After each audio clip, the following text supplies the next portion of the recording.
A paz do Senhor, estamos iniciando mais uma aula da Escola Bíblica Online.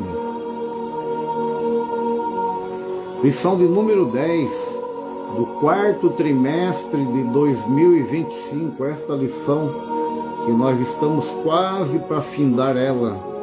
No dia 7 de dezembro, próximo domingo, será ministrada esta aula, a lição de número 10.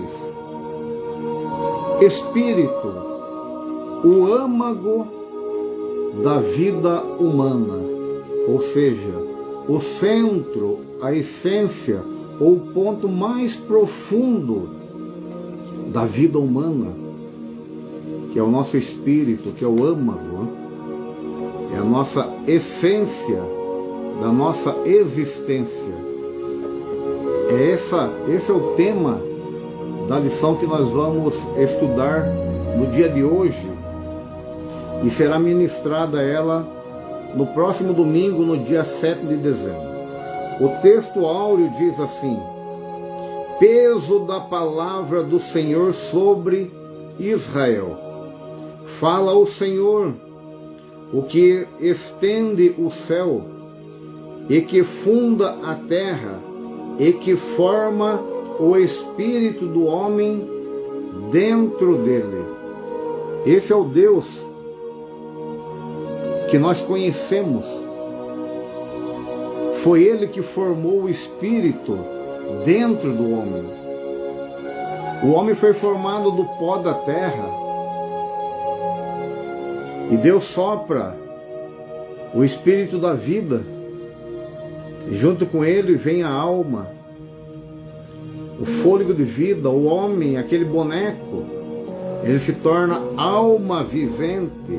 Então, fala o Senhor que estende o céu, e que funda a terra, e que forma o espírito do homem dentro dele.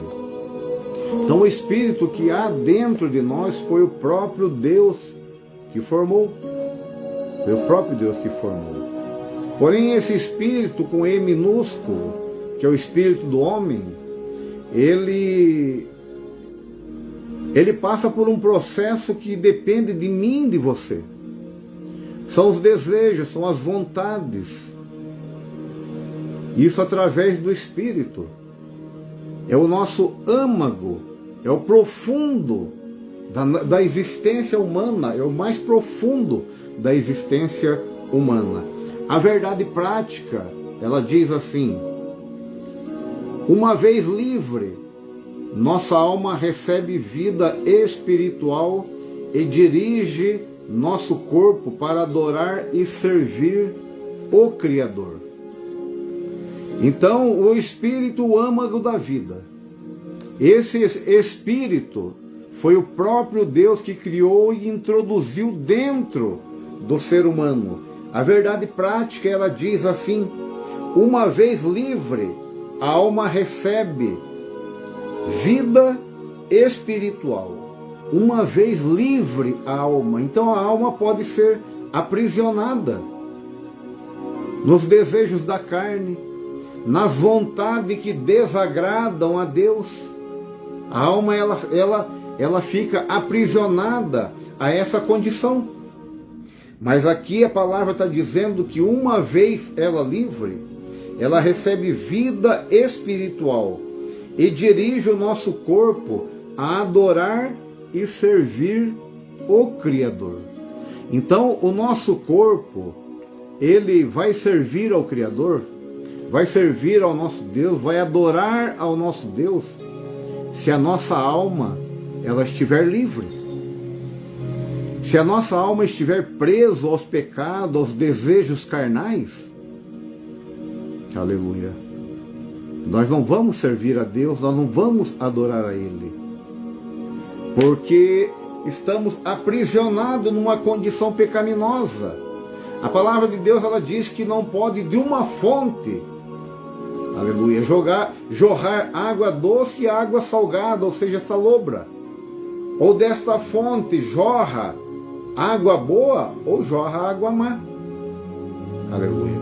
Então, uma vez a nossa alma livre, ela se direciona a adorar e servir a Deus. Essa é a verdade prática. A leitura bíblica em classe, ela se encontra-se no Gênesis capítulo 2, verso 7, Eclesiastes 12 e 7, Zacarias 12 e 1 e o Evangelho de João capítulo 4, o verso de número 24. Gênesis capítulo 2, ele diz assim: formou o Senhor Deus o homem do pó da terra e soprou o fôlego de vida nas suas narinas e fez o homem feito alma vivente.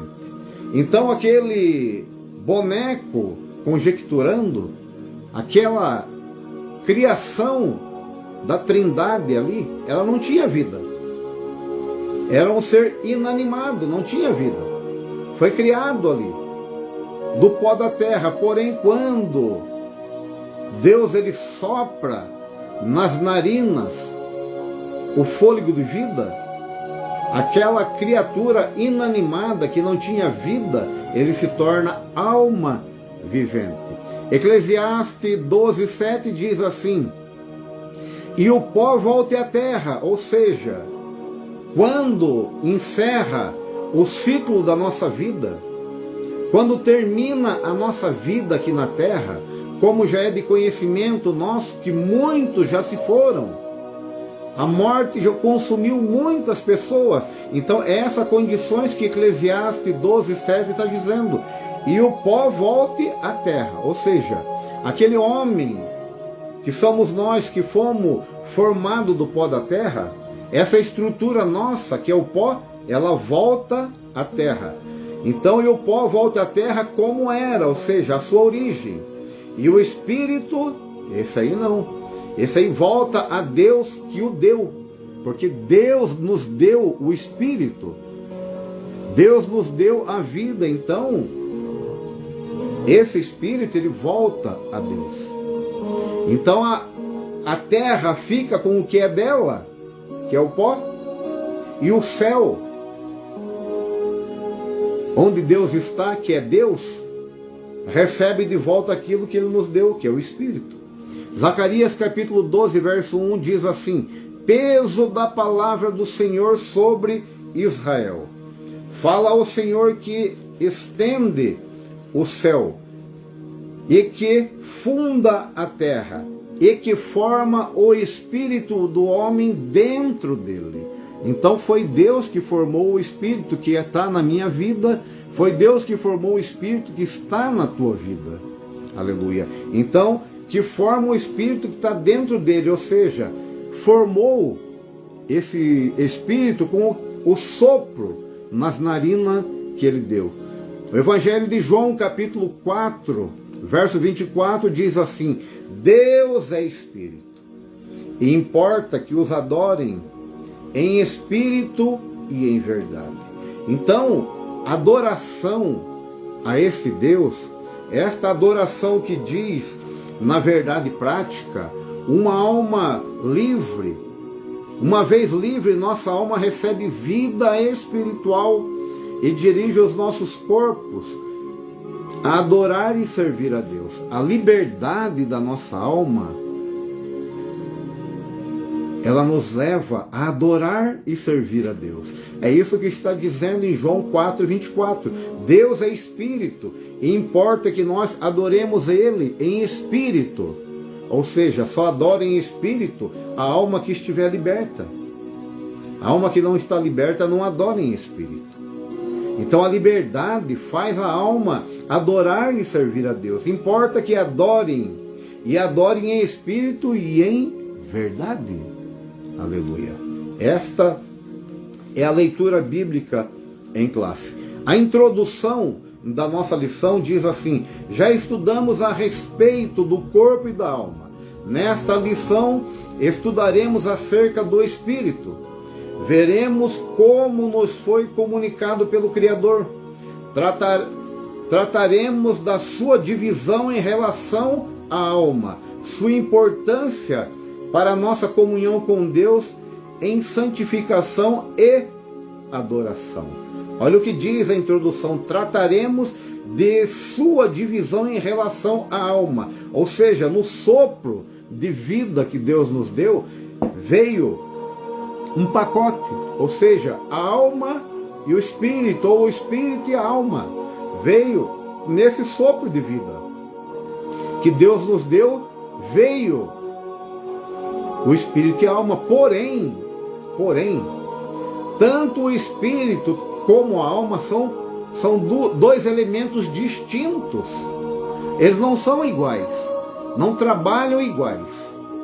A alma age de uma forma, o espírito age de outra forma. Porém, há um conflito ali, porque o espírito, ele busca a alma para que a alma siga o caminho correto de Deus. Já a alma tem um conflito com o espírito, porque a alma, ela transmite para a nossa carne os desejos carnais, aquilo que não agradam a Deus. E no meio dela, entre a alma e o espírito, entre o espírito e a alma, existe uma divisão. É isso que nós trataremos nessa lição. Trataremos de sua divisão em relação à alma e a sua importância na comunhão com Deus, em santificação e adoração. A palavra-chave da nossa aula de hoje é espírito. É sobre ele que nós vamos falar, que nós vamos meditar no dia de hoje, nesta aula que irá ser ministrada no próximo domingo, dia 7, que é a lição número 10. Espírito, o âmago da vida humana. Ou seja, o espírito é a essência, a parte principal da nossa vida. Da nossa vida. Então vamos dar continuidade. O tópico de número 1 vai falar o sopro divino, a concessão do Espírito. Vamos ver o que diz o subtópico de número 1, o fôlego de vida. Isso aí todos nós temos. Eu tenho meu fôlego de vida, você tem o seu fôlego de vida. Só não vai ter o fôlego de vida aquele que ainda não foi nem pensado em ser gerado, ou aquele que já morreu. Ou aquele que já morreu. Porque aquele que está sendo concebido dentro do ventre de uma mãe, ele já está recebendo o ar, ele já está respirando, então ele já tem um fôlego de vida ali. Porém, aquele que morreu, encerrou o seu ciclo dele, o corpo dele, essa matéria, ela volta para o pó, porque do pó veio, e o espírito volta a Deus, porque foi Deus quem nos deu. Então, fôlego de vida, feito de uma matéria pré-existente, o pó da terra, o corpo humano estava inerte até receber o sopro divino, que é o fôlego de vida. É o que eu falei no início. Quando Deus pega do pó da terra, e ele em conjunto com a Trindade, ou seja, a triunidade, Deus Pai, Deus Filho, Deus Espírito Santo, eles em conformidade, os três, criaram o homem. E a criação do homem foi um desejo de Deus, não foi uma ordem, como as outras coisas que nós conhecemos. Os animais, Deus criou cada animal com a sua espécie. Leão com a sua espécie, o cachorro com a sua espécie, gato, elefante, tigre, macaco, enfim. As aves, os peixes, todos conforme as suas espécies. E Deus deu ordem para que as árvores fossem criadas, para que houvesse divisões entre dia e noite. No haja, Deus disse, haja luz, houve luz. Aleluia. Agora na criação do homem, Deus não disse, haja o homem. Não foi assim que ele fez. Na criação do homem foi diferente. A criação do homem foi diferente. Foi algo desejado de forma diferente. Deus disse assim, façamos o homem. Ou seja, quando ele disse, haja rios, haja mares, haja os animais, haja as árvores, as matas, as estrelas, foi uma ordem dada por ele. Mas na criação do homem foi algo diferente. houve ali um consenso, um bom senso, eles entraram num acordo, houve um acordo. Ou seja, o Espírito não contrariou o Jesus, o Deus Filho, não contrariou Deus, que é o Deus Pai, não contrariou. Em conformidade, os três fizeram o homem. Façamos o homem. E nessa, como eu já disse no início, formou do pó da terra. Porém, como já diz aqui, a matéria pré-existente, o pó da terra, o corpo humano estava inerte. O que é inerte? É parado. Não se movia, não se mexia, não tinha sinais vitais nenhum. É como se você pegar uma argila, um barro e formar um boneco, como a gente vê muitos, aleluia, muitos bonecos em instantes, bonecos de um animal, bonecos disso ou daquilo, ou até mesmo uma imagem, uma escultura. Mas pergunto a você, que vida há naquela escultura? Que vida há naquele animal feito de barro, de gesso? Nada. Você coloca ele num lugar, passa 1 ano, 2 anos, 3 anos, se você não mexer, ele continua ali. A única coisa que você vai fazer nesse período é tirar a poeira, limpar, mas ele não vai sair dali, não vai se mover, não vai se mexer. É um ser inerte, não tem vida, é parado. Assim foi a criação. Mas Deus, com o seu poder e o desejo que ele tinha para o homem, não era aquele boneco, aleluia, era um ser que adorasse a ele, e para adorar a ele tinha que se mover, tinha que se mexer, tinha que ter os seus sinais vitais em funcionamento, aleluia. Aí Deus vai lá e sopra o fôlego de vida naquele boneco, aleluia, e ele acorda. Ele vive, ele levanta, ele se movimenta, ele fala. O coração dele começa a pulsar, os sangues começam a correr nas suas veias, o pulmão funciona, todos os órgãos funcionam através daquele sopro de vida. É como se a gente pegasse um boneco, a pilha, a bateria, a eletricidade, ele tivesse sem a carga da bateria, sem desconectado a eletricidade, e você ligasse ele, aí ele começa a se mover. Assim que aconteceu. Assim que aconteceu. Mas as outras criações foi no haja, foi no poder da palavra, não foi algo do desejo. Então estava inerte até receber o fôlego de vida, ato pelo qual Deus deu ao homem o Espírito e tornou ele alma vivente. Aleluia. Então aquele boneco, aquela criatura que estava inerte, sem movimento, ele se torna alma vivente através do sopro, através do fôlego de vida, dado pelo próprio Deus, que está em Gênesis capítulo 2, verso 7. Até então toda a criação havia sido feita mediante o emprego de ordens verbais. Haja, ajunte-se, produza, que está em Gênesis capítulo 1, do verso 3 ao verso de número 11.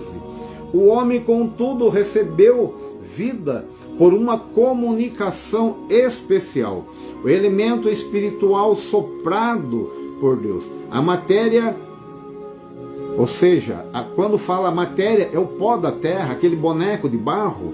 A matéria recebeu vida espiritual consciente, constituída de espírito e alma. O espírito é a parte imaterial. Então essa parte consciente, que essa leitura está falando, a matéria recebeu vida espiritual consciente. Por que está frisado aqui consciente? Porque o mesmo fôlego de vida os animais têm, porque eles estão vivos. Eles estão vivos.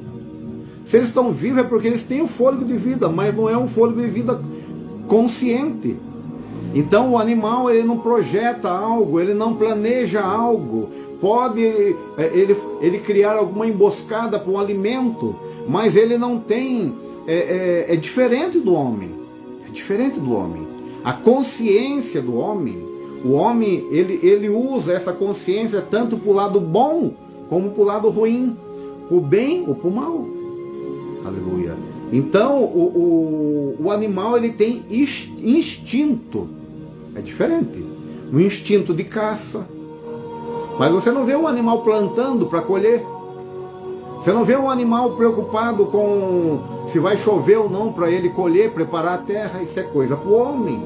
Isso é o espírito consciente que foi introduzido no homem, que é a parte imaterial. A parte imaterial, quando a Bíblia fala imaterial, não tem matéria, você não pega, você não consegue tocar o espírito, você não consegue tocar a alma. Porém, o corpo não é imaterial, o corpo é material. Parte material é corpo, a parte imaterial é espírito e a alma.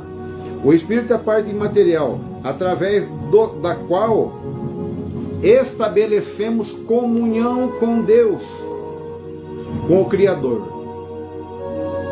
A vida que o Espírito recebe de Deus é por ele transmitida à alma. Olha aqui, a vida que o Espírito recebe de Deus. Então Deus deu o fôlego de vida. Então esse Espírito que está dentro de nós, ele recebeu o fôlego de vida.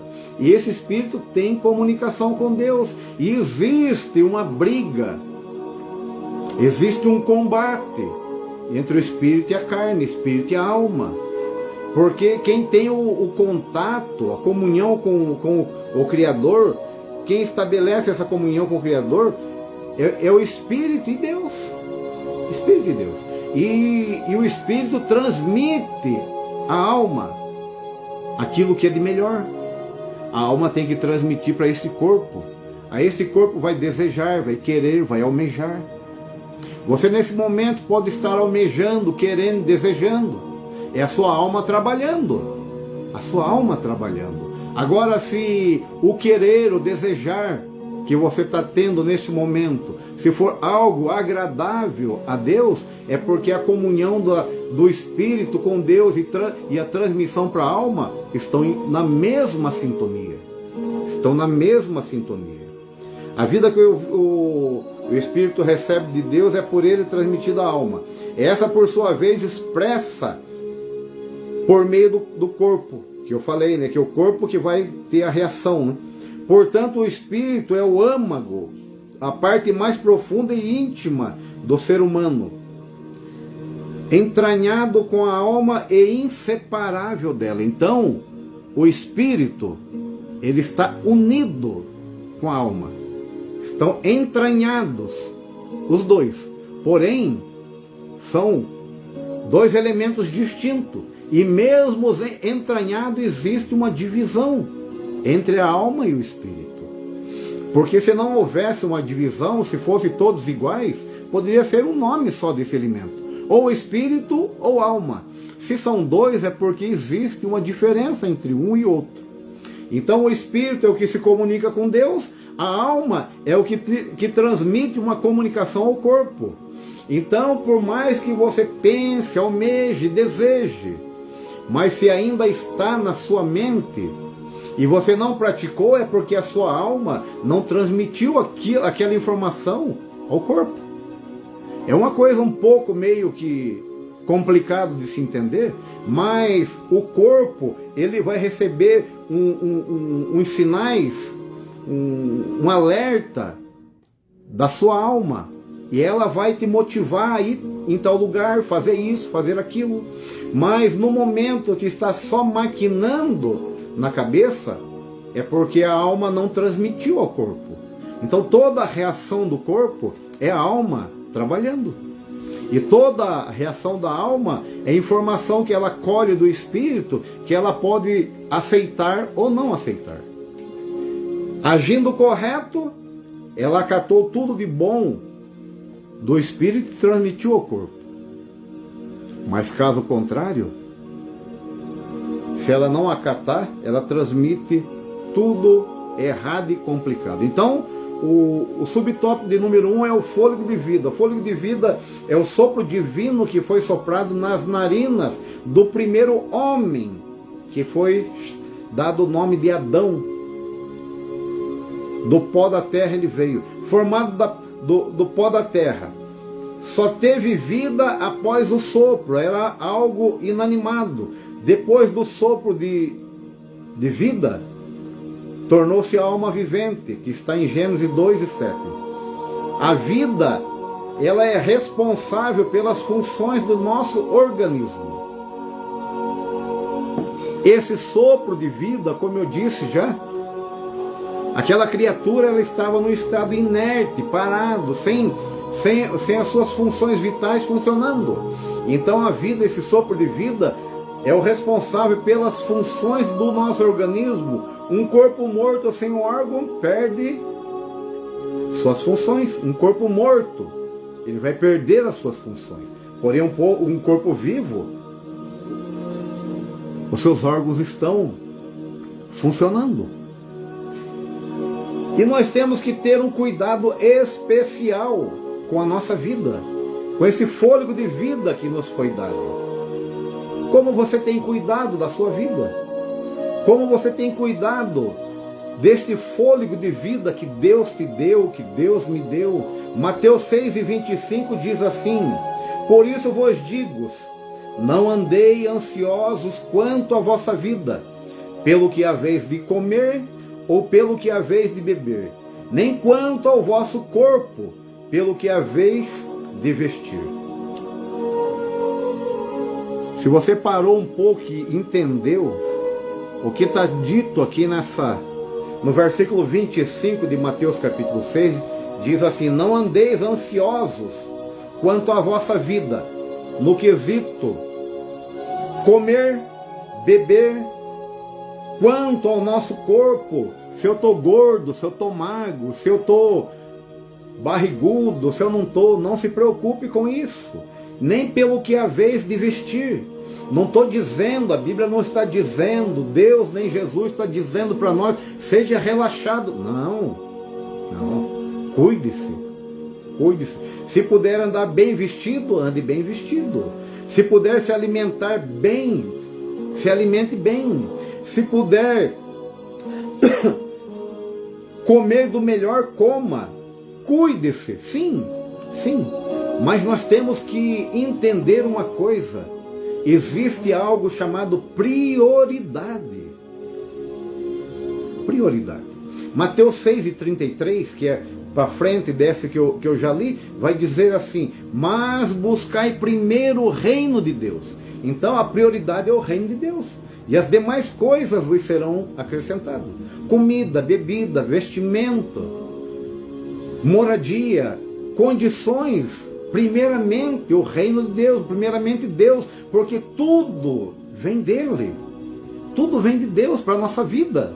Aleluia. Nós sem Deus não somos nada, não fazemos nada.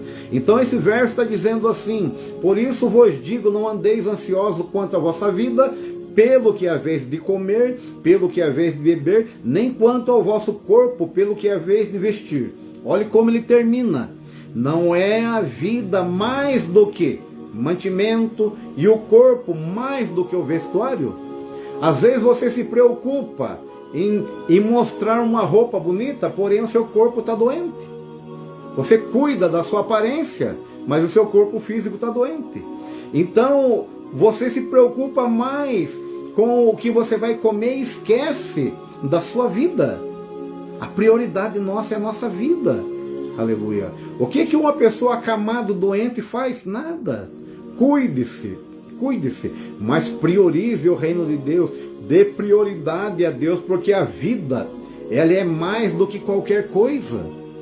E a vida foi Deus que nos deu. Foi Deus que nos deu. E uma triste notícia: um dia Ele vai pegar ela de volta. Um dia Ele vai requerer ela de volta. E eu pergunto: será que nós sabemos quando será esse dia que a nossa vida será tomada dessa terra? Será que nós sabemos qual será o dia que do pó nós viemos, esse corpo tomba a terra e para o pó volta? Aleluia. E esse fôlego de vida que é o Espírito, ele volta a Deus. Será que nós sabemos quando será? Será que se nós pegarmos na nossa agenda e folhear ela, nós vamos achar uma data específica para esse acontecimento? Infelizmente não. Então, o final desse verso 25 de Mateus 6 diz assim: não é a vida mais que o mantimento e o corpo mais que o vestuário? Então cuide bem da tua vida, cuide bem, zele por ela. Aleluia. Quando a gente fala cuidar bem da nossa vida e zelar dela, é nós estar em comunhão com Deus, em contato com Deus. Só dessa forma a nossa vida será uma vida agradável a Deus. Aleluia. E uma vida com cuidado. Então, o subtópico de número 2, ele vai falar sobre a singularidade do Espírito. A alma e o Espírito são mencionados ao longo do Antigo e Novo Testamento como componentes imateriais distintos, como eu já falei, né? São imateriais porque não é como o corpo. Você não pega na alma nem no espírito. São imateriais. Você não vê ele. Você sente, mas não vê. Você está respirando, acorda, seus órgãos vitais estão em funcionamento. É porque tem um fôlego de vida. Se você tem sentimento, tem desejo, é porque você tem uma alma que está trabalhando dentro de você. Mas você não pega no espírito, nem pega na alma. Porém, o corpo, ele não é imaterial. O corpo é material. Zacarias 12:1 diz que Deus forma o espírito dentro dele. Ou seja, Deus formou o espírito dentro de você. Dentro de mim. Através do fôlego de vida, nesse sopro, veio as duas matéria e matéria, dois componentes imateriais que são o espírito e a alma. Jó faz referência ao corpo, representado pela boca, ao espírito e à alma. Há também o bem conhecido texto de Eclesiastes 12:7. O pó volte à terra como era, e o espírito volte a Deus que o deu. Foi o que eu falei agora há pouco. O retorno do espírito para Deus se dá junto com a alma. Junto com a alma. Então ela foi criada, a alma e o espírito, no sopro. Ele foi criado dentro de nós. Dentro de nós. E quando esse corpo tombar, vai voltar para Deus, tanto o espírito quanto a alma. Porém, o componente que tem a comunicação com Deus, com o Pai, não é a alma, é o Espírito. Então o Espírito está em contato com Deus, com o Pai. A alma recebe as informações do Espírito e ela pode acatar ou não. Aleluia. Transmitindo ao corpo que vai executar aquele desejo, aquela vontade. Então quando o ser humano morre, volta para Deus, o Espírito e a alma. Foi a concepção que ele fez na criação do homem. Porém, alguém vai pagar por algo que não fez. E esse alguém é a alma. Essa segue o juízo. O espírito fica com Deus e a alma segue o juízo, porque a alma foi a que direcionou ao corpo tudo aquilo que o corpo está fazendo. Aleluia. Os desejos que eu tenho e coloco em prática veio da minha alma, não veio do meu espírito, veio da minha alma. Porém, nós vamos ver que existe também pecado do espírito, que é o espírito do homem, como arrogância, como algumas coisas que vamos ver mais para frente. Porém, o espírito tem comunicação com Deus, transmitindo a alma. Então, a singularidade do espírito, tanto a alma como o espírito, são componentes imateriais agindo no nosso corpo. Esses dois componentes, eles agem no nosso corpo, trabalham no nosso corpo. Neste momento que eu estou falando, você está me ouvindo, tanto a alma como o Espírito, eles estão agindo na sua vida. Estão agindo na sua vida. Você não está vendo, mas está sentindo. Você sente. Cada um age de forma diferente do outro. Gálatas 5:17 vai dizer assim: porque a carne cobiça contra o Espírito, e o Espírito contra a carne. Se não fosse distinto, não haveria esse confronto entre alma e espírito. Os dois componentes andariam juntos, mas não é assim. Então diz assim em Gálatas 5:17: porque a carne cobiça contra o espírito, e o espírito contra a carne, e estes se opõem um ao outro. Por que eles se opõem um ao outro? Porque eles são distintos, são diferentes, para que não façais o que quereis. Então, o espírito, esse conflito do espírito com a alma, é para que ela não venha fazer o que ela quer, mas sim o que o espírito está ordenando através daquela comunicação com Deus. Aleluia. Então, se a alma estiver em sintonia com o espírito, o nosso caminhar será um caminhar perfeito. O nosso caminhar será um caminhar na presença de Deus. Não desviaremos nem para a direita nem para a esquerda, mas o nosso alvo é Cristo que está à nossa frente. Aleluia. Agora, se essa comunicação ela falhar, ou seja, falhar não falha, porque o Espírito comunica com a alma. Falhar, que eu digo, é na execução daquilo que a alma recebeu do Espírito. Se houver uma falha ali ou algo incompleto que seja transmitido ao corpo, aí as coisas complicam. Aí nós entramos em Ezequiel 18:20.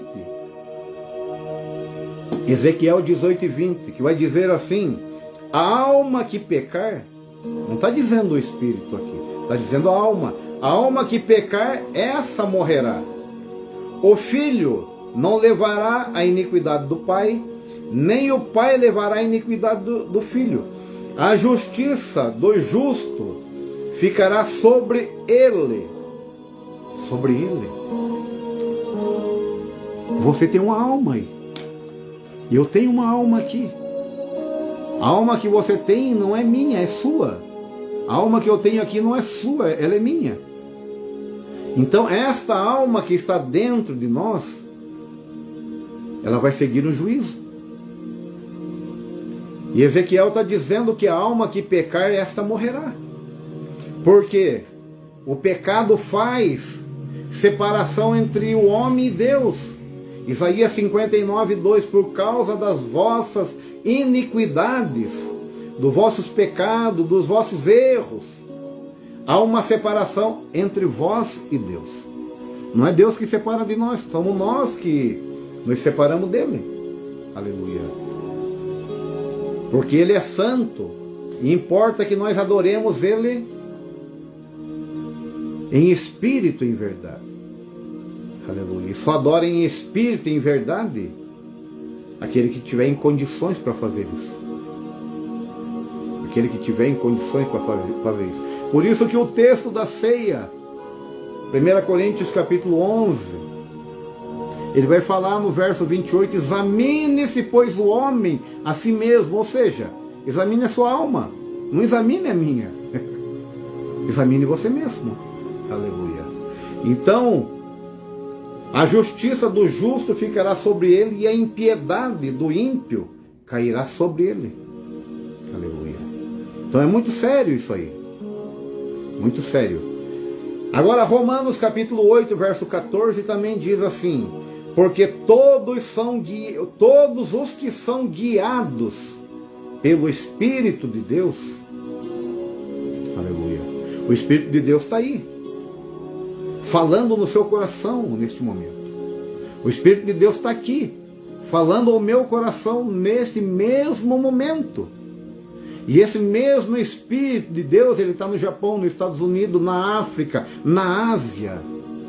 Ou seja, onde estiver alguém no espaço sideral, olha onde que pode ser que chegue, não sei se tem, onde puder ter um alguém, em qualquer galáxia, se assim existir, aleluia, Deus estará lá.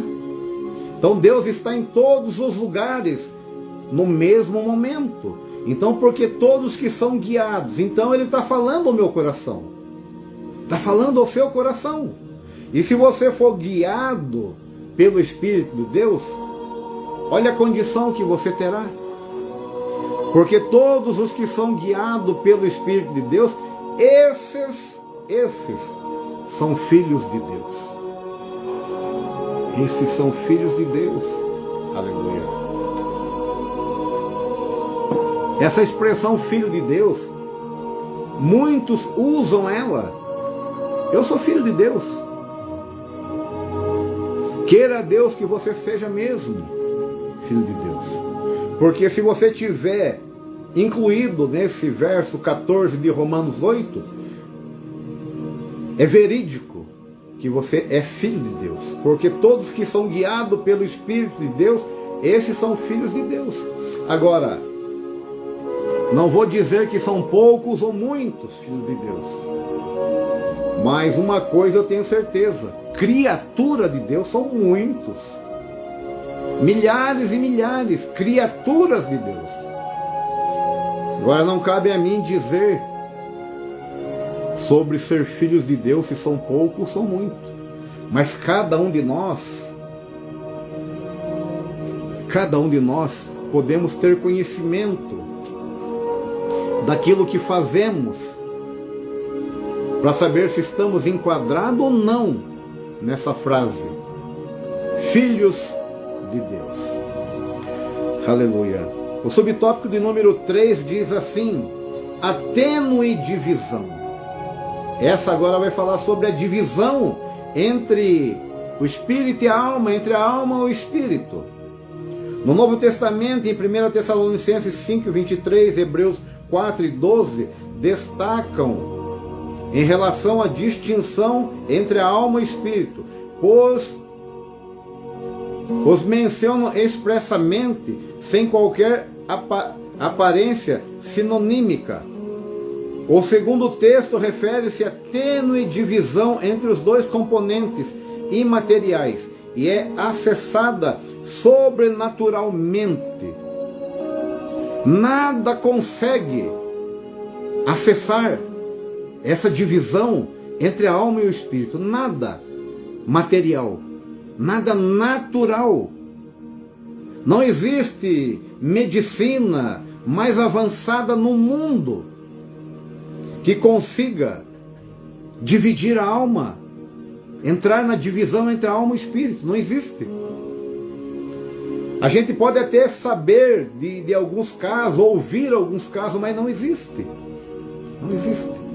Porque essa entrada na divisão entre a alma e o espírito é algo sobrenatural. Não é algo de homem. Aleluia. Não é algo de homem. Olha o que diz, o segundo texto que está dizendo aqui é Hebreus 4 e 12. Refere-se à tênue divisão que há entre os dois componentes imateriais e é acessada sobrenaturalmente pela palavra de Deus. Apenas a palavra de Deus, ela pode entrar até a divisão da alma e do espírito. Apenas a palavra de Deus. Aleluia.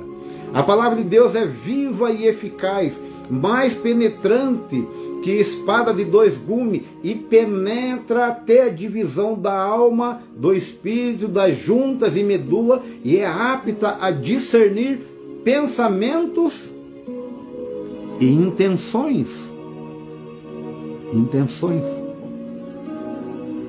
São duas coisas difíceis de a gente ter conhecimento. Se você olhar para alguém, você consegue ler o pensamento daquela pessoa? Não consegue. Por mais que você imagine, aquela pessoa está arquitetando algo ruim, mas você não sabe o que é, quando é, para quem é. Não sabe. Agora, a palavra de Deus, ela é apta para discernir pensamentos e intenções. Olha que já é mais difícil. É um grau a mais. Pensamento é uma coisa, intenção é outra coisa. Além do pensamento. Aleluia. Isso é algo sobrenatural. Então, dois componentes distintos. O Espírito conecta o homem a Deus. O Espírito é a conexão entre homem e Deus. Já a alma conecta o homem à sua carne, a seus desejos, aos desejos da carne. Mas entre os dois componentes, ou seja, a alma e o espírito e a alma, existe uma divisão que somente a palavra de Deus consegue penetrar. Somente ela.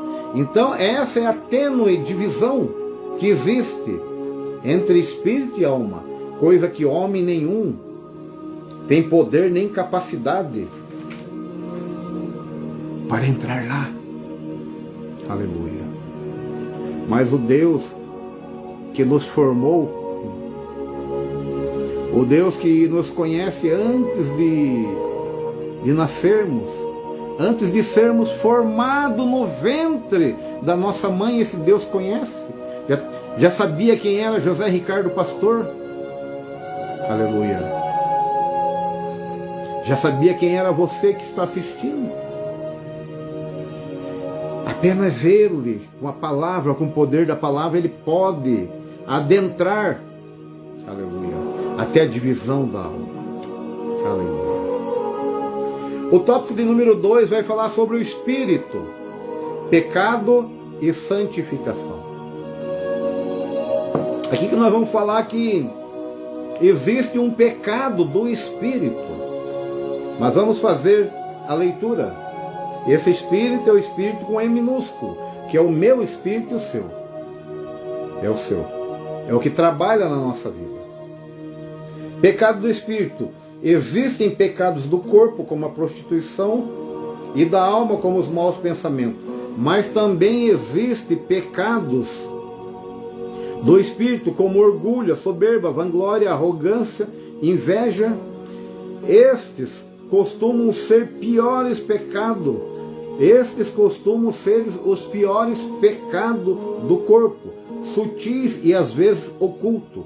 O pecado do Espírito causa terríveis males. Além de prejudicar seu autor, afeta e destrói relacionamentos. Então nós sabemos que o pecado do corpo, ele atinge o corpo do ser humano. Ele atinge o corpo do ser humano. Que a leitura está dizendo que o pecado do corpo é a prostituição. A prostituição, ela toma conta da vida do ser humano, deixando ele cativo, deixando ele prisioneiro daquela situação. Então a prostituição é o pecado do corpo. Aleluia. Com isso o seu corpo vai se degradando. Aleluia. Adquirindo doenças. Sendo escravizado por aquela condição. Isso é o pecado do corpo. Mas o pecado da alma, ela se dá anterior ao pecado do corpo. Porque o pecado do corpo está dizendo aqui que é a prostituição. Mas o pecado da alma são os maus pensamentos. E os maus pensamentos, como eu já disse, eles transmitem informações ao nosso corpo que irá executar aquilo que você pensou. Se você pensou em algo sobre prostituição, seu corpo irá se dar à prostituição. Se os maus pensamentos foi um roubo, foi um crime, o seu corpo vai se dar aquele pensamento. Aleluia. Agora, o pecado do Espírito é a satisfação direcionada a si mesmo. Falta de humildade. Falta de humildade. arrogância. Essas são alguns itens do pecado do espírito. Satisfação direcionada a nós mesmos. Isso aqui, tá vendo? Esse copo foi eu que comprei. Tá vendo aqueles bancos ali na igreja ali? Foi eu que doei. Tá vendo aquilo? Foi eu. Tá vendo aquilo? Foi eu. Aí eu pergunto para você, onde está Deus nesse momento?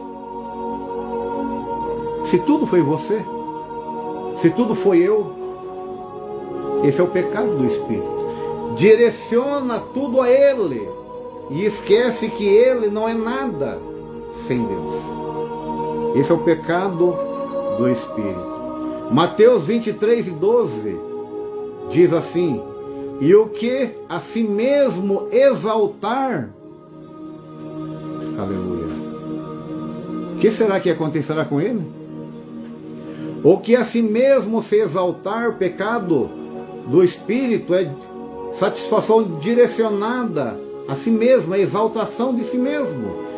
E o que a si mesmo se exaltar será humilhado. Será humilhado. E o que a si mesmo se humilhar, esse será exaltado. A humilhação nós só fazemos se nós estivermos alimentados por Deus. É interessante. Você vê que existe alguns alimentos que tanto a nossa área material como a imaterial, ela precisa. Ela precisa. O alimento do espírito. Do que o espírito se alimenta? Como que o espírito do ser humano estará alimentado e fortalecido? O alimento do Espírito Santo é a comunhão entre ele e Deus. É a comunicação entre ele e Deus. Aleluia. Uma alma bem alimentada, uma alma fortalecida espiritualmente, ela não transmite nada de errado ao corpo. E as atitudes do corpo agradam a Deus, porque a alma está alimentada. E o que alimenta a alma? Nós falamos aqui que o pecado da alma são os maus pensamentos. Para nós não termos maus pensamentos, a nossa alma tem que estar alimentada. E a nossa alma se alimenta da palavra de Deus. Se você estiver alimentando a sua alma com a palavra de Deus, o seu corpo vai ser um corpo sadio. Porque você vai transmitir só coisas boas para o seu corpo. Então o alimento do Espírito é a comunhão com Deus, é a consagração e a comunicação com Deus. O alimento da alma, para não termos maus pensamentos, é a meditação na palavra de Deus. E o alimento do corpo? E o alimento do corpo? A palavra de Deus diz: resisti ao diabo e ele fugirá de vós. Mas como que nós vamos resistir ao diabo? Se nós não jejuarmos, se nós não nos consagrarmos, se nós não mortificarmos a nossa carne. Aleluia. O apóstolo Paulo diz assim: não vivo eu, mas Cristo vive em mim. Aleluia. Este é o alimento da carne. Aleluia. É a mortificação dela. Você vai ver uma situação que te levaria à prostituição, que levaria a um crime, levaria a um roubo, levaria a uma situação ilícita. Você não vai deixar de ver. Porque o próprio Jesus disse: Pai, não peço que tire do mundo. Nós estamos aqui convivendo com tudo isso. Você sai de casa, você se consagra, ora, sai de casa. Você vê uma mulher vestida de uma forma que chama a atenção dos homens. Você sai de casa, ora, jejua, consagra, você vê uma oferta indecente. Aleluia. Porém, se o seu corpo estiver mortificado, você terá uma proteção, uma barreira ali espiritual que te protege daquilo. Seus olhos serão olhos espirituais, seus ouvidos, sua boca, suas mãos, aquilo que você pega, aquilo que você fala, o cheiro que você sente, nada vai te incomodar. Aleluia. Porque seu corpo está mortificado. Aleluia. Então o corpo peca, a alma peca, o espírito peca. Porém, nós temos recursos para suportar todas as ameaças que vêm de encontro, aleluia, para que nos faça pecar. O subtópico de número 2 vai falar das raízes do pecado. Em 1 Tessalonicenses 5:23, Paulo trata do processo de santificação que deve atingir o ser humano por inteiro. Por inteiro. O que diz 1 Tessalonicenses 5:23? Que o vosso corpo, a vossa alma e o vosso espírito sejam irrepreensíveis.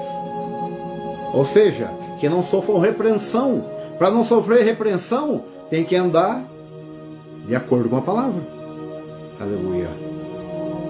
A ordem apresentada por ele, espírito, alma e corpo, não nos parece aleatório ao ato da criação. Deus deu o material para o imaterial. Ou seja, esta frase que Deus deu o imaterial, ou o material primeiro foi o material, para depois o imaterial foi a formação do homem. Então o material foi o pó da terra, o barro que ele formou ali o homem. E era uma criatura inerte, não tinha movimento. Era algo material. Aí Deus vai lá só para algo imaterial, é o fôlego de vida. E aquele que era inerte, aquele que não se movimentava, ganhou vida. Tornou-se alma vivente. Mas a redenção dá o espiritual para o físico. A redenção é diferente. A redenção é diferente. Então, nós fomos libertos do pecado. Porém, é o espírito que veio trabalhar, é a alma que foi regenerada para que o nosso corpo viesse ter vida novamente. Vida na presença de Deus. Então, o início foi o material para o imaterial, ou seja, o pó da terra, o barro, recebendo o espírito, o fôlego de vida. Aleluia. Mas na redenção, no resgate do homem, do pecado, foi diferente. Foi o trabalhar do espírito na alma. Regenerou a nossa alma, ou seja, a regeneração imaterial, para que o nosso físico, que é o material, ele pudesse ter condições melhores. Aleluia.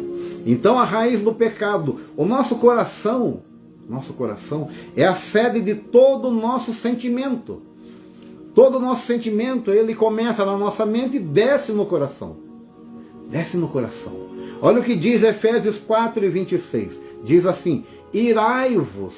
Irai-vos. É pecado irar? A palavra de Deus está dizendo: irai-vos, mas não pequeis. Quando a gente peca, irando, a ira por si já devia ser pecado. Mas ela é considerada pecado quando nós deixamos ela criar raízes no nosso coração. Raiz de amargura, aquele sentimento mau. Quando você vê alguém, aleluia, quando você se encontra com uma determinada pessoa, ou quando você se depara com uma determinada situação, aquilo vem à tona. Por quê? Por que vem à tona? Porque está guardado no coração. Está guardado no seu coração. Mas o coração não foi feito para guardar mágoa nem ira. Aleluia. O salmista diz: escondi a tua palavra no meu coração. O coração é lugar para coisas boas, para não pecar contra ti. Então, a sede do nosso sentimento e o coração, porém, é lugar para armazenarmos coisas boas. Irai-vos e não pequei. Não se ponha o sol sobre a vossa ira. Não se ponha o sol. Ou seja, não deixe que aquela ira, ela ultrapasse o dia de quarta para quinta, de quinta para sexta, de sexta para sábado, daqui a pouco de uma semana para outra, um mês, um ano. E aquilo começa a corroer o teu coração, aleluia. Começa a fazer mal ao teu corpo, porque você deixou o sol se pôr sobre a vossa ira, aleluia. 1 Tessalonicenses 5:23, como eu disse já, diz assim: o mesmo Deus de paz,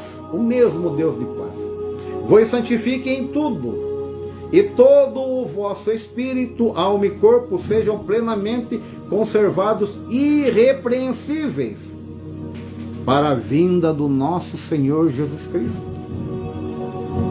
Aleluia. Por que para a vinda? Se você se manter irrepreensível na vinda de Cristo, que Ele vier buscar a sua igreja, aleluia, eu vou fazer parte, você vai fazer parte, mas precisamos estar enquadrados nesse verso, que todo o nosso espírito, alma e corpo sejam plenamente conservados, irrepreensíveis. Ou seja, não é que ele seja irrepreensível, porque ser irrepreensível é momento. Ser irrepreensível é momento. Eu costumo dizer que o melhor lugar para nós estarmos é na casa de Deus. Quando nós estamos num culto, é o melhor lugar para nós estarmos é ali. Mas o culto, ele tem um início e tem fim.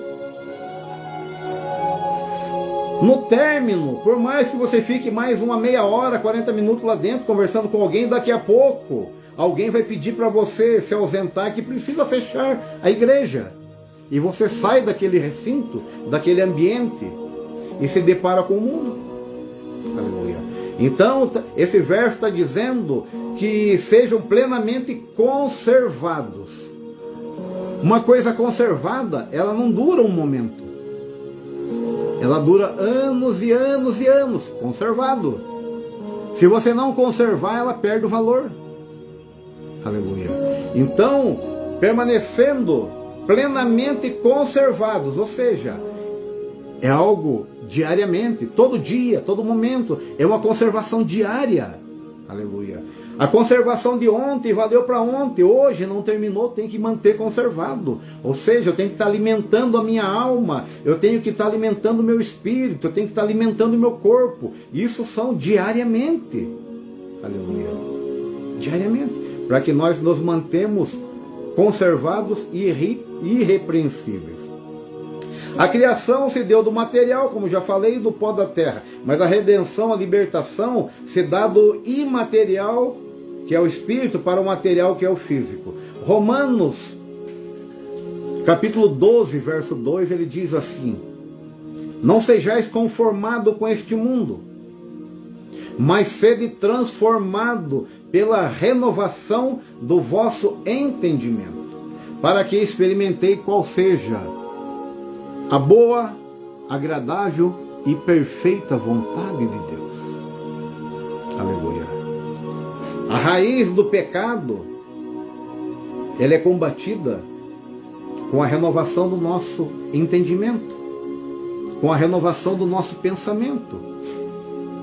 Aleluia. Se nós estivermos maquinando dia e noite algo mal, estamos renovando? Não, não existe renovação.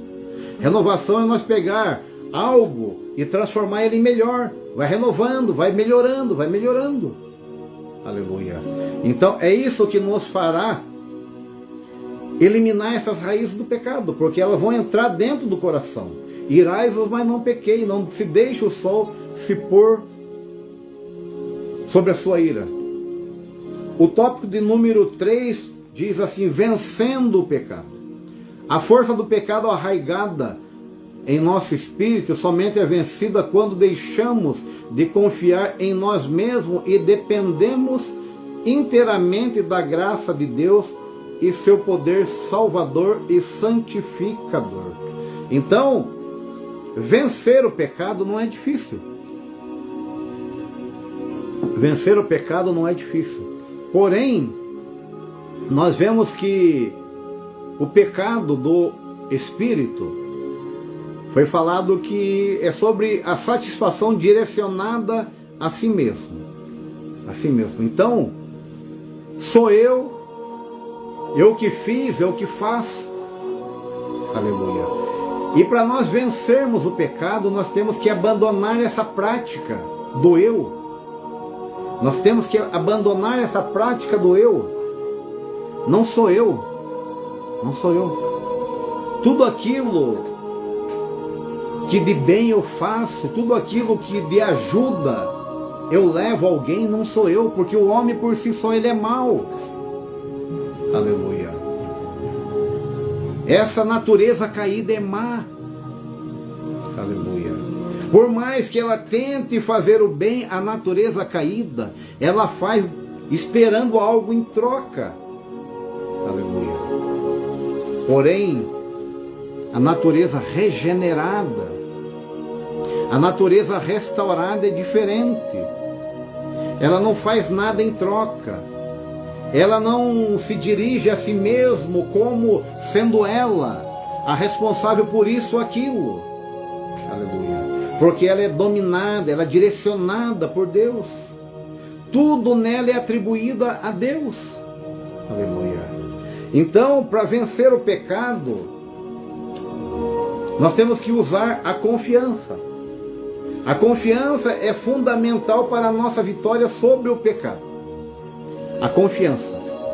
Mas não é essa confiança de exaltação de si próprio. Não. Não. Provérbios capítulo 3, verso 5, tem uma receita para nós vencer o pecado, que é a confiança. Que diz assim, Provérbios 3 e 5, confiam no Senhor de todo o coração,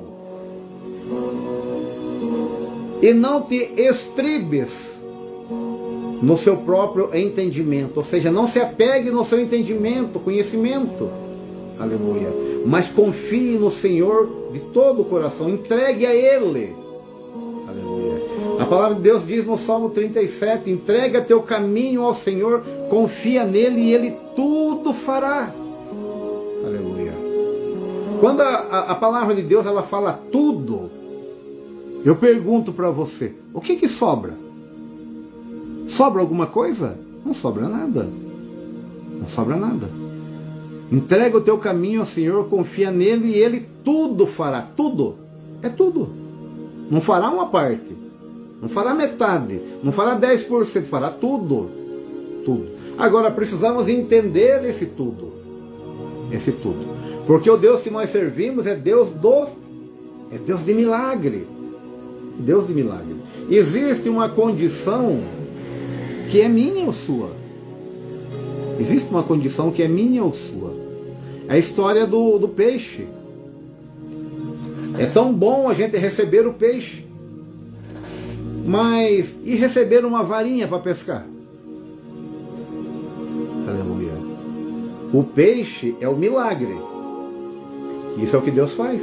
Como fez na multiplicação dos pães, como fez na pesca milagrosa. Porém, na pesca, ir ao alto mar e lançar a rede, não era coisa de Deus, era coisa do homem. Agora, encher a rede a ponto do barco quase ir a pique e ter para dividir com muitos, aí é milagre, é coisa de Deus. Na multiplicação dos pães, ter o pão, ter algo para oferecer, é meu e seu. A multiplicação daquilo que oferecemos, que ofertamos, que fazemos, é Deus que faz. É Deus que faz. Então, confie no Senhor de todo o coração, mas não se apegue no seu conhecimento. Não se ache dono da verdade, porque de dono você não tem nada, muito menos verdade. Aleluia. Porque a própria palavra de Deus diz que enganoso é o coração do homem. Se ele é enganoso, qual é a verdade que existe nele? Aleluia. Salmo 125:1 diz assim: os que confiam no Senhor. Não é qualquer um. Isso não é para todos, né? Não é para todos. Não é uma palavra para todos. Os que confiam no Senhor são como os montes de Sião, que não se abalam, mas permanecem para sempre. Ou seja, a dificuldade vem, o pecado tenta se apossar da sua vida, mas a sua confiança está em Deus. Por mais que o nível seja agressivo a ponto de você quase desviar, meus pés quase desviaram da tua presença. Aleluia. Quase.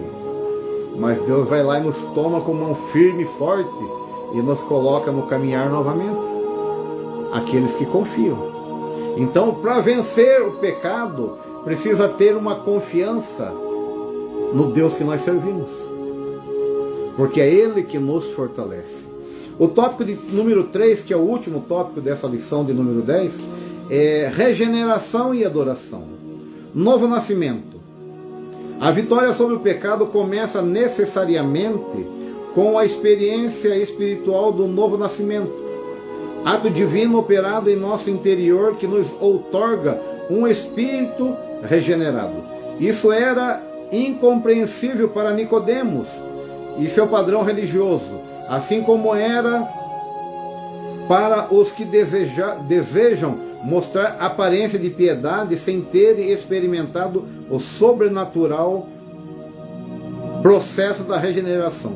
Com o espírito altivo resistem à verdade, negam a inerrância e infalibilidade da palavra de Deus, considerando a sua mensagem ultrapassada.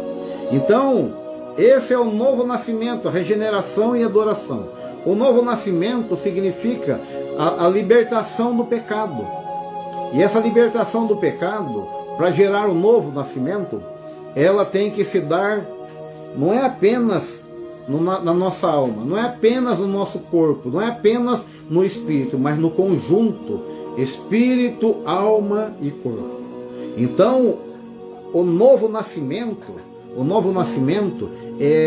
ele se dá naquela pessoa que o espírito dele tem uma comunicação sadia com Deus, e essa comunicação é transmitida à alma, a alma recebe de bom grado, se alegra, o corpo sente aquela alegria, aleluia, no seu instinto, e é transmitido ao corpo, e o corpo age de forma correta e idônea. Ou seja, o corpo age de forma que ninguém tenha nada que falar mal, ou seja, de uma forma irrepreensível. Isso é um novo nascimento. Isso é um novo nascimento. Então não existe novo nascimento com um corpo em pecado. Não existe um novo nascimento com uma alma alimentando pensamentos maus.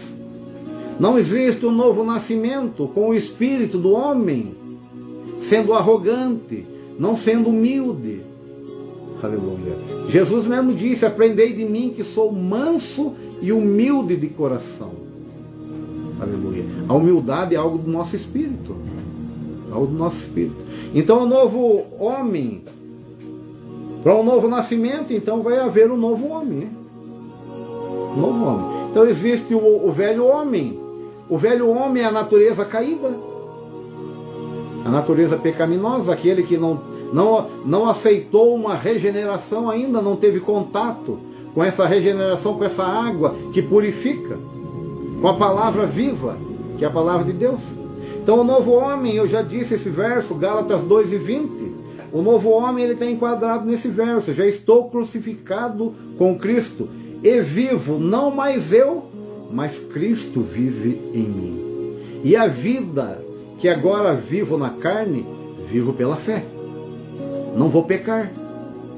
Aleluia. Vivo pela fé do Filho de Deus, o qual me amou e se entregou a si mesmo por mim. Então, esse mesmo Deus que se entregou por mim, é o que dirige a minha vida. Essa é a condição do novo homem. E o velho homem? E o velho homem? Esse que ainda está na condição caída, que não teve uma regeneração, Aleluia. O velho homem, ele age pelos seus próprios instintos. São governados por si próprios. Aleluia. Para tal lugar eu vou.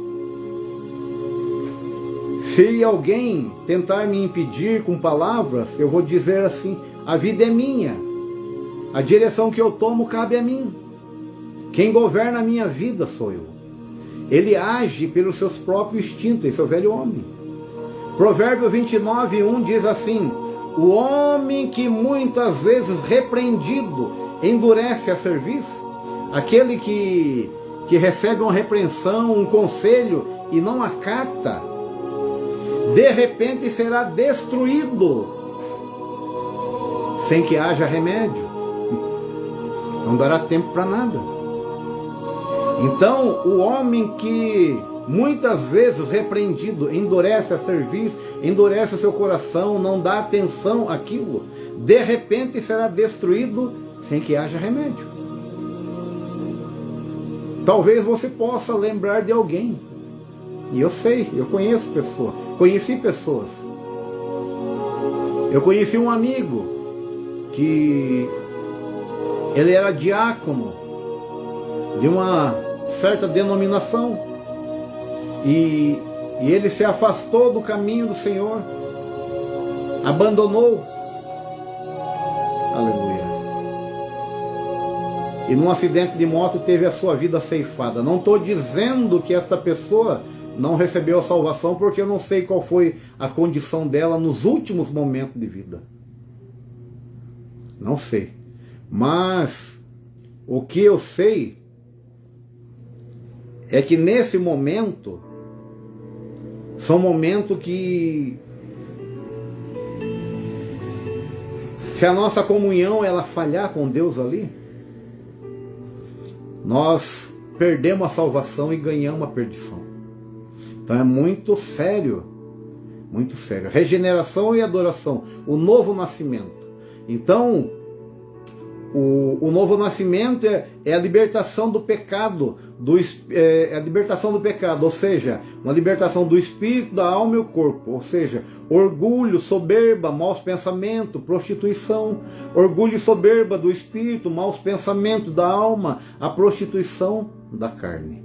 Então, que nós não venhamos a ser governados por nós mesmos, mas que nós tenhamos um Deus que governe a nossa vida. O subtópico de número 2 diz: em espírito e em verdade. A compreensão da imprescindível obra do novo nascimento operado em nosso interior é fundamental também para uma vida correta de adoração. Assim como Nicodemos, a mulher samaritana, expressou um entendimento religioso limitado ao visível, apontando ao Monte Gerizim, conhecido como lugar de adoração de seus pais. Uma vida espiritual sadia não se fundamenta a misticismo, mas em uma comunhão com Deus, segundo as Escrituras. Ou seja, essa mulher samaritana, eles tinham um Monte Gerizim como adoração. Os judeus tinham um monte lá em Jerusalém que eles adoravam. E no encontro de Jesus com aquela mulher samaritana lá no poço de Jacó, Jesus disse para ela assim: vocês adoram aqui, os judeus adoram ali, mas chegará um dia que os verdadeiros adoradores adorarão em espírito e em verdade. Ou seja, não é no monte lá, não é no monte aqui, mas em espírito e em verdade. Ou seja, não existe aquele lugar para nós adorarmos. Aleluia. Hoje nós temos liberdade. Você no seu trabalho, se você tiver um cantinho lá para você adorar, você pode adorar ali. Se você não tiver um lugar, você pode meditar com Deus, mesmo trabalhando de olhos abertos, está em sintonia com Deus. Aleluia. Isso é em espírito e em verdade. Dirigindo o seu carro, A esposa cozinhando, lavando roupa, cuidando da casa, cuidando dos filhos, adorando a Deus em espírito e em verdade. Não precisamos necessariamente ir a determinado lugar. Aleluia. Aleluia. Mas existe uma alegria naquele que serve a Deus. Não somos ligados a lugares, mas temos a nossa casa de oração. Temos a nossa casa de oração. Temos o lugar que nós ouvimos a palavra, que nós meditamos, que nós falamos com o Pai, que nós ouvimos o Pai falar conosco. Temos o lugar. Mas nada impede você de fechar a porta do teu quarto, como está em Mateus 6, dobrar o seu joelho e falar diretamente com o Pai, nada impede. Não precisamos exatamente ir a Jerusalém, no monte, não precisamos ir no Monte Gerezim, não. Onde quer que estejamos. Aleluia. Como Deus diz a Jeremias, qual é a condição de Jeremias? Será que Jeremias ele estava em qual monte? Será que Jeremias estava lá em Jerusalém? Ou ele estava no Monte Gerezim? Deus diz para Jeremias, ele estando preso, encarcerado, clama a mim e responder-te, e se adorar em espírito e em verdade. Onde quer que você esteja. Mas Salmo 122, verso 1, ele diz assim, alegrei-me quando disseram, vamos à casa do Senhor. Aleluia. Essa é uma alegria que o crente tem que ter e não pode perder nunca. Nós sabemos que podemos clamar a Deus, podemos orar a Ele, falar com o Pai em qualquer lugar, sim. Aleluia. Mas certa vez Deus disse para Salomão que aquela casa ele estaria consagrando como casa de oração, e tudo que fosse falado ali seria, meu Deus, seria comunicado ao Pai, ele ouviria. Aleluia. Alegrei-me quando disseram, vamos à casa do Senhor. Só tem essa alegria quem adora em espírito e em verdade.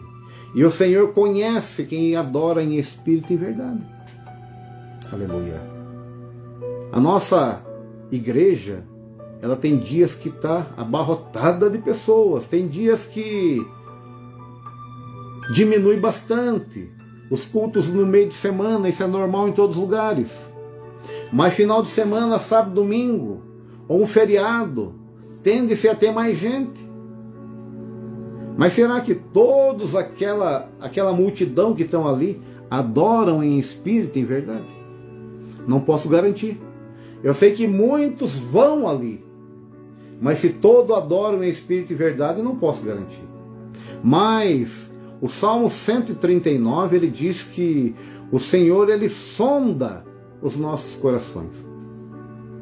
Se ele sonda os nossos corações, então ele sabe se há verdade nele.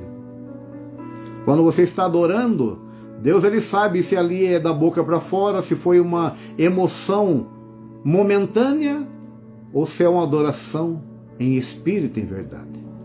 Deus ele sabe. Por isso ele é Deus, né? Por isso ele é Deus. O último tópico para nós finalizar, um espírito quebrantado. O pentecostalismo clássico sempre foi despido de crenças e prática alheias às escrituras. Então o pentecostalismo ele foi despido, ou seja, a gente não se apega em crenças alheias, mas na palavra de Deus, no que está escrito nesse livro chamado Bíblia. Esse é o nosso manual, né? Buscando sempre refletir o autêntico cristianismo bíblico, como Jesus ensinou a samaritana. Deus é espírito, e importa que eu adore em espírito e em verdade. A verdadeira e pura adoração nasce de um espírito quebrantado, em simplicidade, sem pretensão de louvor ou glória humana. Sem pretensão. Então a adoração, quem adora em espírito e em verdade, ele não está buscando nada para ele. Ele não tem pretensão de receber alguma coisa com aquela adoração verdadeira. Aleluia. E nem glória para ele. Nem glória para ele. Olha aquele irmão como ele ora. A pessoa se destaca por ter uma oração diferenciada de outros. Não. Não existe glória para nós. Que ele cresça cada dia mais, mas que nós venhamos a diminuir. Esse é o segredo. Então, o coração quebrantado, toda adoração nasce de um coração quebrantado. O que é um coração quebrantado? Não é aquele que está sofrendo, está amargurado, está com problema. Sim, existe um quebrantamento, existe uma... Mas esse coração quebrantado aqui, esse espírito quebrantado aqui, é aquele que reconhece as suas limitações. Eu sei quem é José Ricardo Pastor, eu sei quem eu sou, eu sei até onde eu posso ir, eu sei até onde eu vou e agrado a Deus, dali para frente eu não posso ir, eu sei as minhas limitações, dali para lá eu preciso que Deus tome pelos meus braços, eu tenho que confiar nele, eu não posso estribar nos meus conhecimentos. Aleluia. Então o coração quebrantado, aquele que conhece suas limitações e sabe que existe um Deus que é merecedor de toda honra, de toda glória. Essa honra e glória não é para você, não é para mim, não é para o pastor, não é para o irmão fulano de tal. Toda honra e toda glória seja dada a Ele, unicamente a Ele. Aleluia. E somente Ele cuida de nós. Somente Ele. Por mais que alguém te ajude, mas ajudou porque Deus tocou no coração. Como eu disse, a natureza caída é uma natureza ruim. Mas se Deus tomar e tocar no coração, o coração amolece. Salmo 121, 4 e 5.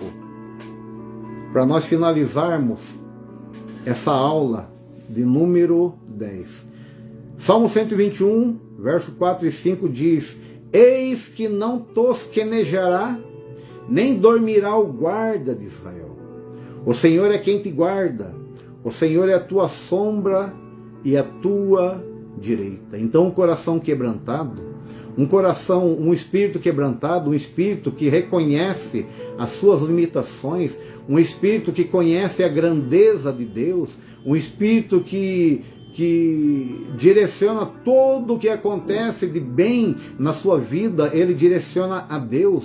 Um espírito que sabe reconhecer Deus como um ser superior, num espírito que sabe reconhecer que mesmo não recebendo aquilo que tem buscado hoje, ele continua adorando em espírito e em verdade, porque existe um amanhã, aleluia, para todos nós. E o amanhã pode chegar na sua vida, como foi em Pentecostes. De repente, esse de repente pode vir na minha vida e na sua vida, porque existe um Deus que não dorme.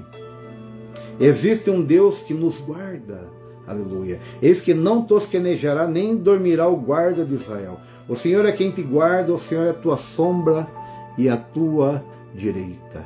Aleluia. Esse foi a lição de número 10. O espírito, o âmago da vida humana, ou seja, é o centro, o espírito é o centro, é a essência, é o ponto mais profundo da vida do ser humano, é o espírito. É o espírito.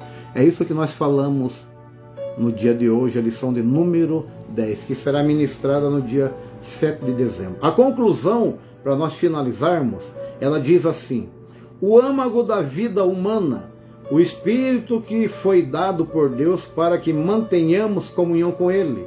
Não deixamos que os cuidados da vida nos façam esquecer de que somos seres espirituais.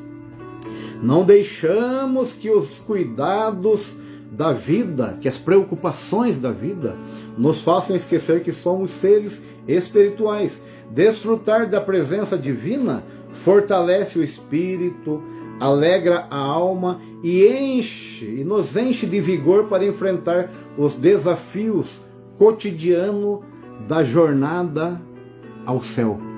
Não é jornada na terra, não. Então nós precisamos estar cheio de vigor, cheio de vida, fortalecido para enfrentar os desafios cotidianos em nossa jornada para o céu, rumo ao céu. Então o âmago da vida é o Espírito de Deus, o Espírito que foi nos dado por Deus para que tenhamos comunhão com Ele. Amém? Que Deus possa continuar abençoando sua vida e falando ao seu coração através desse estudo que tivemos da lição de número 10. Na próxima semana estaremos falando da lição de número 11, que tem o tema O Espírito Humano e as Disciplinas Cristãs. Esse assunto para a semana que vem. Deus abençoe a tua vida, você que abriu mão do seu tempo para ouvir essa palavra concernente a esse estudo, que Deus possa retribuir a sua vida cada dia mais e que você seja cada dia mais abençoado e que seu andar, o seu caminhar sejam sempre na direção de Deus. Para isso, eu peço que Deus fortaleça a sua vida espiritual, a sua alma e que seu corpo seja fortalecido também para que o seu caminhar seja um caminhar perfeito na presença de Deus. Deus abençoe a tua vida. Até a próxima semana.